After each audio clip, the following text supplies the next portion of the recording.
Hi, I'm Tim Shanahan, Executive Director for Hawthorne Hill, and we provide services for homeless families for children through our New Direction Shelter program, emergency shelter for families with children, and then also our supportive housing program, the Home Connection.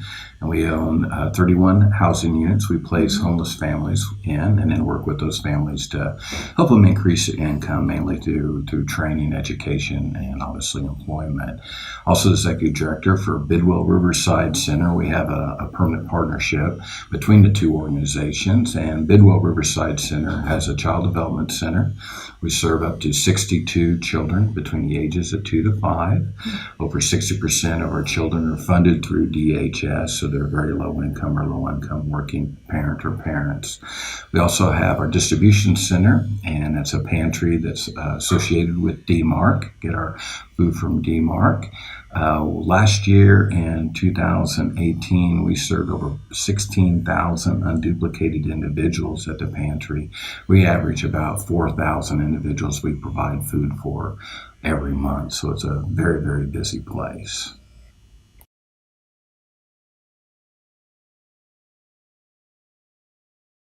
One of the issues we have in our community, actually in the state of Iowa, is the cliff effect. And I had one of my employees that it affected. She works in our distribution center at the pantry. Been doing a wonderful job, and been slowly but surely trying to increase the pay of our workers in the pantry over time. And she got to a point with her increase in pay that she ended up losing her child care benefits, which was a substantial hardship to her. I didn't find out about it till quite some time later. And I'd say one good thing I'd say is that after I found out, and because of changes we were making in the pantry itself with staffing, that she was promoted to the manager position, which then increased her income again, which hopefully made up for the loss of funding and assistance she was getting from DHS. But I have several employees that work in our child development center that get assistance, get some monetary assistance because they're so low income. And this is a situation where our child development center truly for a nonprofit pays just as well as any other, and probably better than many, especially the benefits we provide. And I still have employees that are not making enough to be able to really be completely self-reliant, to be economically self-sufficient.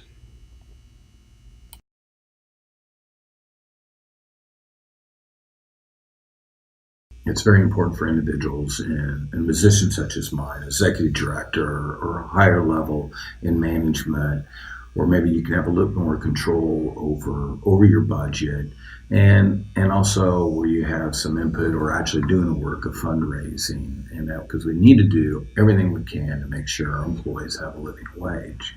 And I know I have some employees that are not making a living wage, even though we've done a lot in terms of trying to make sure that we have the best benefits that we can afford for our employees, and that we pay the best that we can. But the last thing I want is have employees that don't have a living wage. So I think it's always a lot of work on executive directors end to be able to make sure and do the best we can to be able to bring in the revenue that we can, to be able to have our employees be able to have a living wage. And in a lot of ways, not only is that especially helpful for your employees, your staff, but you're also going to be able to retain your employees for a much longer time because they feel that they're being taken care of and that they're making enough to be able to make ends meet and be able to have the kind of lifestyle that they would like to be able to have economically.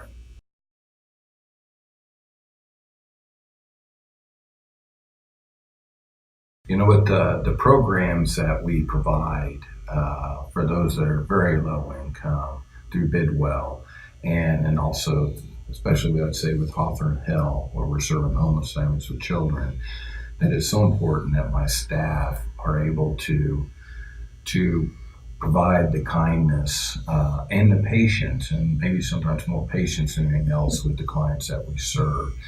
Because there's a lot of times with those that we serve can be upset with life, upset with their situation, just a bad day. It could be a combination of many things that have happened to them over a number of years, and that we always have to be very patient with our clients and very understanding, and never take anything personal when a client is upset, because hopefully, most likely, that client isn't upset at my staff member.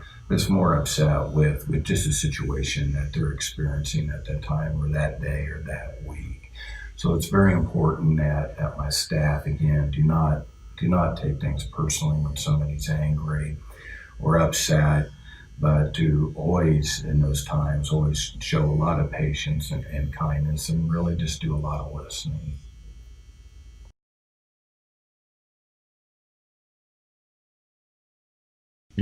In my position as executive director, it's my role to make sure that I have a good working environment for my staff, and also a good environment for those that are coming to receive our services.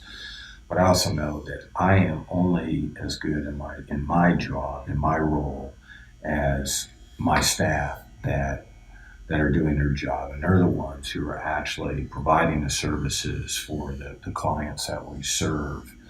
And that's probably a job I know that I wouldn't be very good at. And I always need to be cognizant of how important my staff are to for our organization, and how well our organization can provide services for those that come to us for help. So it's always important for me to always understand the concerns of my staff, understand and listen to them, what I can do to help make their job better, whether that's additional training, their work environment, or really just even letting them vent when they've had a really tough day.